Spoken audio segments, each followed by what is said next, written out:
Hey guys, this is going to be my roundup of Umbrella Academy Season 2. So I'm going to be talking about the final two episodes, episode 9 which was called 743 and then the finale which was called The Start of Something New. So my overall thoughts on the season. It was obviously a mixed bag, as you've probably gotten from my review. I seem to remember liking the first season more, although it's been over a year since I've seen that season. And it's funny because I've heard of people saying that they actually preferred the second season, which I can't really get on board with. I just remember the storytelling being a bit more cleaner and precise in the first season. It was more confident, and yeah, I just think overall the storytelling was better in season 1. You obviously have the problem in season 2 of them kind of rerunning the end of the world plot and certain things feeling repetitive, like the stuff with Vanya. I think overall the pacing was just better in season 1, but I will say then, if you enjoyed the first season, you're probably gonna find plenty to love in the second season, because I think once you get into the character stuff especially, then I think you're gonna have a good time, because the main characters that is, are reliably consistent. They're enjoyable, and you kind of get the stuff from them which you would hope to get, that you enjoyed about them in season 1. The cast are very good, the main cast anyway, and there's actually some good supporting cast in this season, even though some of the side plots and characters aren't the best, but you've got an impressive cast overall. And I think the final two episodes I'm a little bit mixed with, especially episode 9. I think once you got to the finale, there was a bit more drive to it, because they actually got the end of the world plot out of the way in episode 9, where they'd actually settled that, and then it moved on to the next thing. Episode 9, I think, jumps about quite a bit with stuff. The best stuff in that episode, I think, was definitely the stuff with 5 and Luther and the other 5, if you like. So the older version of 5 / it was actually him in the future, so he was actually younger technically. And they both plotted to like kill the other one, because they felt that was the best way to deal with the whole Kennedy assassination thing. So Luther's going along with it, and like the 5 that we know kind of figures it out, which is a great moment. And Luther's like stuck in the middle, which is just delightful to see, and you get this brilliant fight between the two 5s, where they're basically both taking turns in like kicking Luther in the balls, and it's really well directed, really kind of madcap slapstick stuff. Because what happens is they arrive to the scene of the Kennedy assassination, and obviously the plan is to try and like stop it, but then because they both have this idea of like killing the other one off, that sort of gets in the way, and basically the 5 we know, the main 5, is trying to open the portal and get the other 5 through it. And there's this great link up between the two sort of seasons and verses, because we have Luther basically throwing like the briefcase or something from the other side of the portal and hitting Luther. But it's a really well directed fight, and in the end, like, the future version of 5 gets tossed through the portal. But the catch is then the briefcase doesn't go through with him. So on the one hand, they've averted the end of the world finally, but on the other, they can't get home, not just yet. So there's some great comedy and hijinks in those scenes. Obviously, there's stuff from the cliffhanger from last week where Diego, Allison, and Klaus are all trying to stop Vanya from ending the world. And this stuff at the start of the episode isn't the best, just because you do get a lot of CGI with Vanya's powers kind of going wild, and it's a little bit drawn out, and you can't really hear the characters properly what they're saying. But the twist is that Klaus calls Ben in, and Ben is the one to actually reach Vanya, to actually get inside her head and talk to her and try to talk her down. And it's a really emotional scene. I like it a lot, actually. The emotional beat lands for me, where he basically explains to her, all this isn't your fault, what's happening. It's our dad that's to blame. He's the one who's put all this in your head. He's the one who's the way he's handled us over the years is what's led to your actions and to potentially the end of the world. And I do like the stuff with Vanya where it's going into her subconscious and getting inside their head. And I think it's a great idea to have Ben as the one who actually talks her down and convinces her to stop. And it's a big moment for Ben as well, because he ends up passing through to the other side, or does he? But for now he does. It's almost like this was what he was sticking around for, this one scene, this one moment. He gets that sort of cathartic sort of breakthrough, and it allows him to move on to the other side. As he does, he hugs Vanya, they have an emotional moment, and Ben whispers something to her which is only revealed later. I think it's in the next episode when Vanya tells Ben, or tells Klaus, that Ben told him it wasn't his fault. Then Ben had stuck around all this time. He it wasn't his doing that he not passed on to the other world. And that's sort of played as a comedy moment, because Klaus is a bit annoyed that he's made him feel guilty all those years. But it's just this little cathartic sort of moment, as I said. Obviously, Von's side of the plot is that she's concerned about Harlem, because as she's going crazy and potentially ending the world again, Harlem is being affected by this. He's having these telekinetic reactions, and that means that Sissy has to stand up to her husband once again. She holds him off with a gun and basically tells him to stay away. And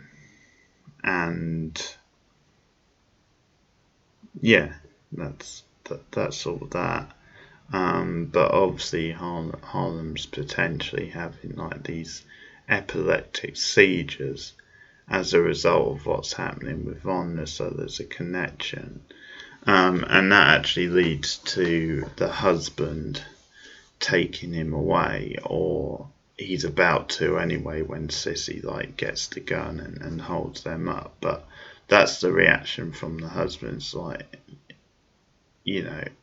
this has gone on far enough. You've affected us far enough, and now I'm going to take him away and get the help he deserves or the help he needs. So the implication is that he's going to take him to a mental institution. And I guess this is a metaphor for the fact that at this point in the 60s, there was a lack of understanding for things like epilepsy or for just mental health in general, and obviously the husband's kind of being sort of callous and cold as he tends to be, even though you can maybe see why he would have this idea. But I think it's definitely showing that at this time there wasn't a lot of understanding for this sort of thing, and that it maybe would be the easy solution to get the specialists involved. But one thing leads to the other, and when he tries to take Harlem away and then Sissy has him held up at gunpoint, there's a struggle, and at one point it looks like Harlem's about to be shot, but he now has these powers which has been passed on by Vanya, and the bullet bounces off the force field and it ends up hitting the husband and killing him. And so you kind of have more forced drama in that plot, which I'm not so keen on. I'm trying to think what else happened in the first episode. There's some stuff with Lila where she's slowly finding out about her parents, and she sees some files, and it's revealed in the files that Five killed her parents, or apparently killed her parents. And this now leads Lila to wanting to go after Five and the others. One other nugget we find out is that the handler, who of course is the head of the commission at this point, she was basically playing Lila. She only let Luther come on board and stay on board because she was pretty certain that he was gonna leave first chance he got, which of course he did. So it was basically a test for Lila, because she was confident that was going to happen, and that then she would be forced to go after Luther and potentially kill him. So I think in the first episode, certainly Lila seems conflicted, and they try to have some suspense over will she side with Luther, not Luther, I'm saying the wrong word, with Diego, or will she go with her mother or stepmother. And she seemed to be edging the other way. She seemed to be siding with Diego until this little twist. So there's some good things and some not good things in the first episode. I'd say the finale is a lot more focused. So what basically happens is that most of it is set on the farm, and it's concerning Harlem and Vanya, really, because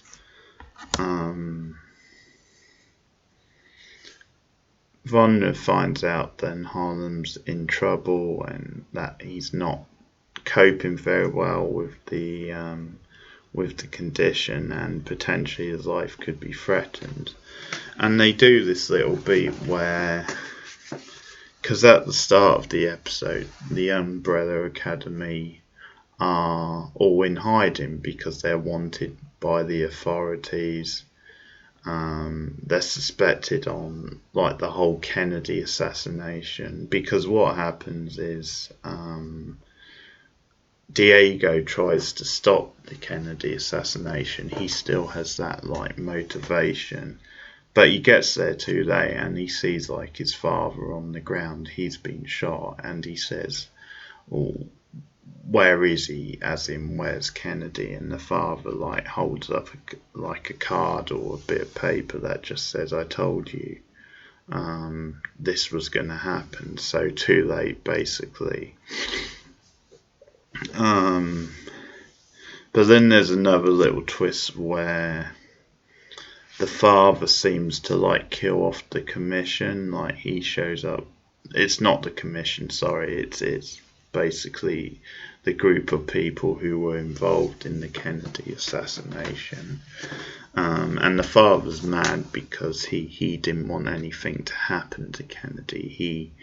Although he was anti-Kennedy at the same time, he was in favour of like not killing him. He thought that was a step too far.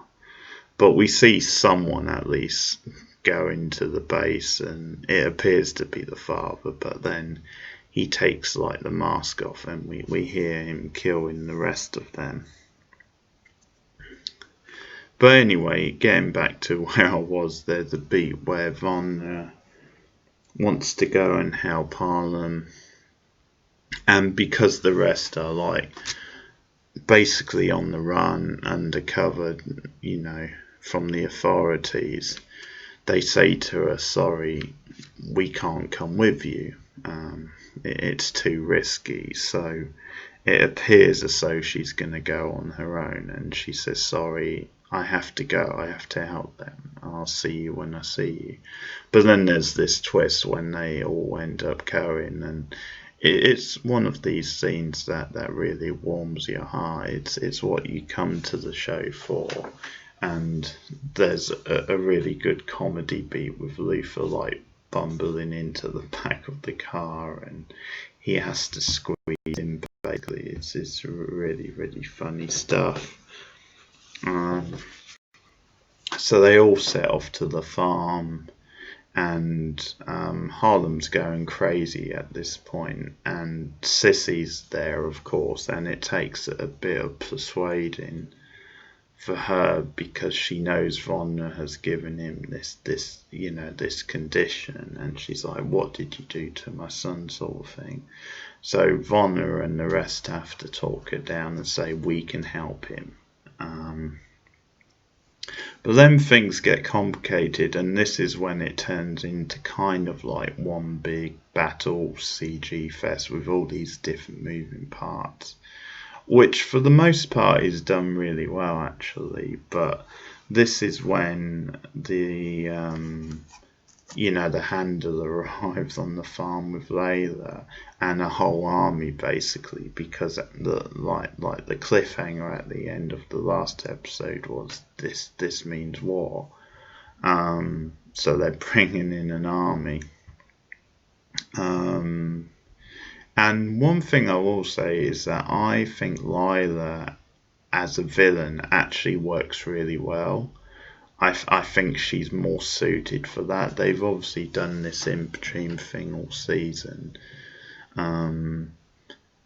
But I think she just has that femme fatale villain type thing down to a T. I think she's just more comfortable playing a villain, basically. So she is great actually in this last episode. They do a whole gimmick thing where she has been given some powers mysteriously, and she can reverse anything that the Umbrella Academy throw at her. So she can reverse like Vonna's like powers, her force field power. She reverses Allison's thing when she says, "I hear a rumour," kind of thing. So she reverses that on Allison and pretty much chokes her out. Now, it's not quite made clear where she got this power from. They speculate then, well, maybe she's related to us, that maybe that's where she got the powers. hey, we won't put anything past Dad. And there's this moment with Diego's where he's like, please say she's not my younger sister. Please say that, because he's obviously had a thing with her. But they're not really quite sure. But it's some good stuff with Lila actually when she's going through them, and there's some great sort of the fight sequence with Alison is really full on, really well done actually. And she finally gets to 5, and 5 for a while doesn't know exactly why she's mad with him, why she's coming after him. But then when she brings it up, he then remembers and says, oh yes, I did kill your parents, but I killed a lot of people, and what you don't know is that the handler, she called in the order, so she knew about this all along. I was just following an order. So you get some good tension where the other members of the Umbrella Academy are trying to talk Lila down. They're actually trying to convince her, you're related to us, basically, you're one of us. Now, whether they actually believe that or they're just saying that, I'm not sure, because at this point they're still speculating because of the powers, but they seem pretty convinced. Diego's obviously the one giving the speech because of his history with Layla.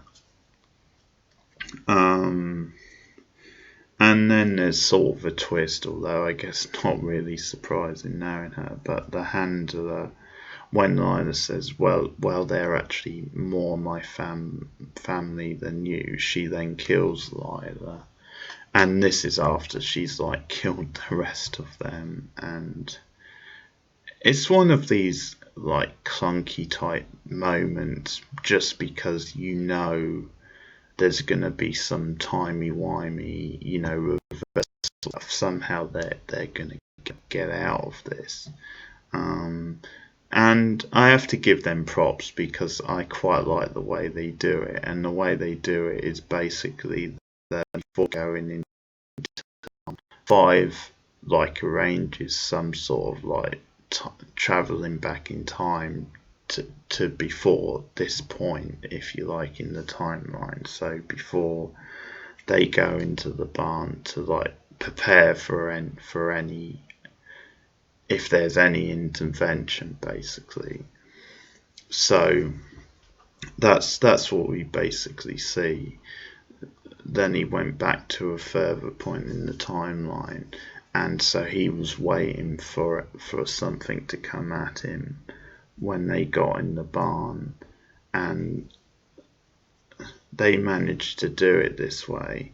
Now the twist in this scene is that the Swedish brother shows up, the third Swedish brother, which is really good actually, because I'd forgotten about him because I don't think he'd been in it for a couple of episodes. Obviously his 2 previous brothers had been killed, and so he was after revenge. And they sort of talk him around, 5 talks him around, mostly because he's outnumbered, so he probably didn't have much of a choice, but he does give him a pep talk and say, let's call a truce on all this. I mean, we're being paired off against each other, and in a way we don't really have an issue.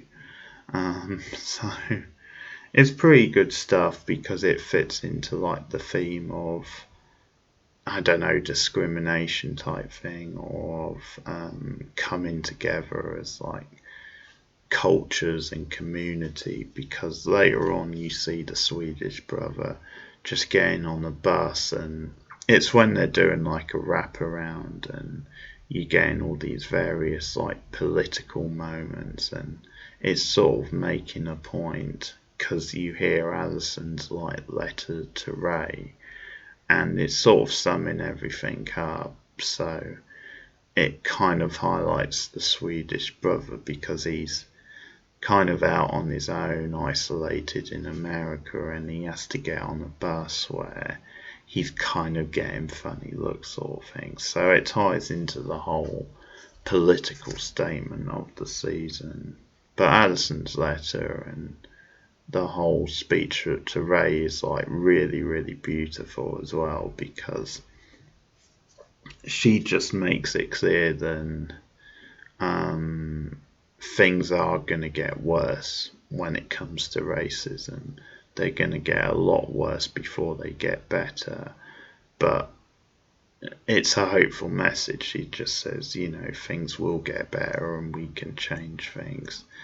And she also says, being in 1963 changed me. It changed all of us. And it's moments like that the show does really well, even in this season, which hasn't been as good as season 1 for me, which has been a little bit lacking on the storytelling side. But moments like that really land, and I've really liked the Allison plot in the season.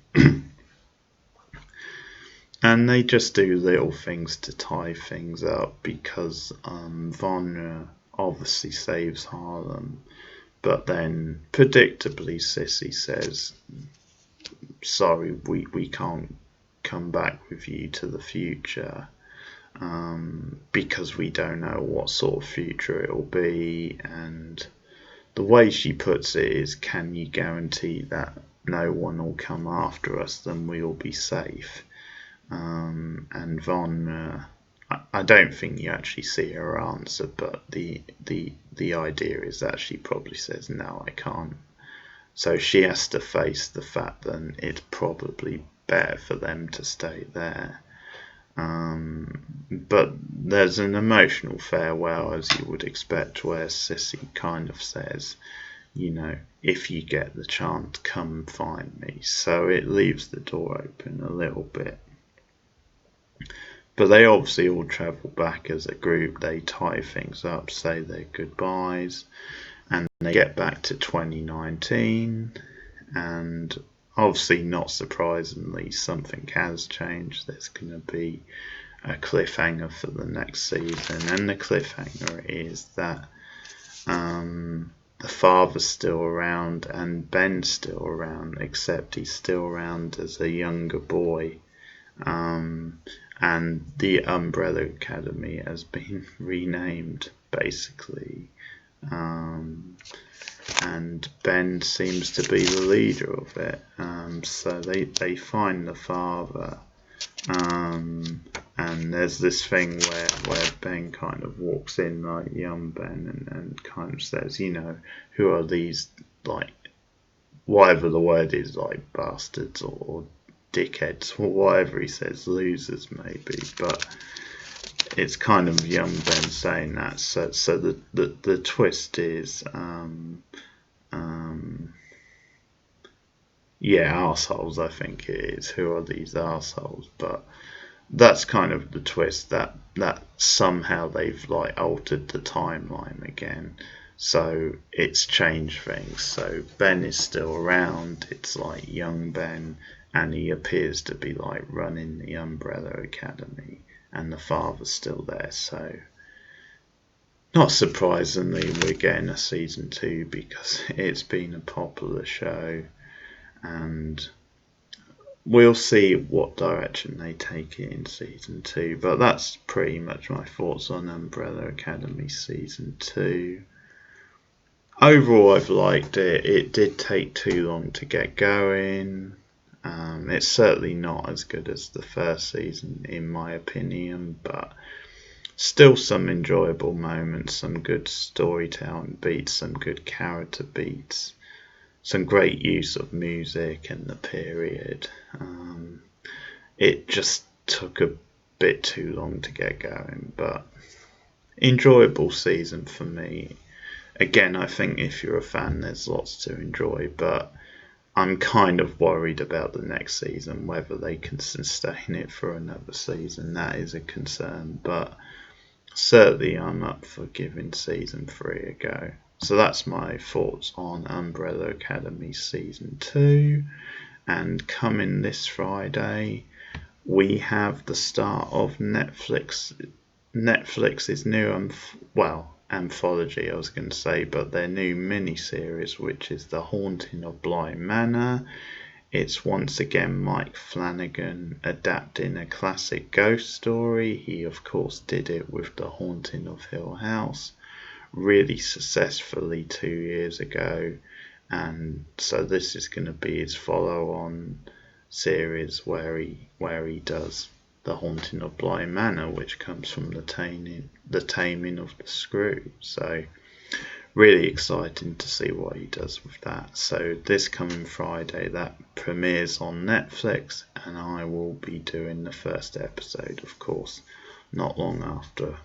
In fact, I plan on doing a live stream watch of episode 1, so look forward to that.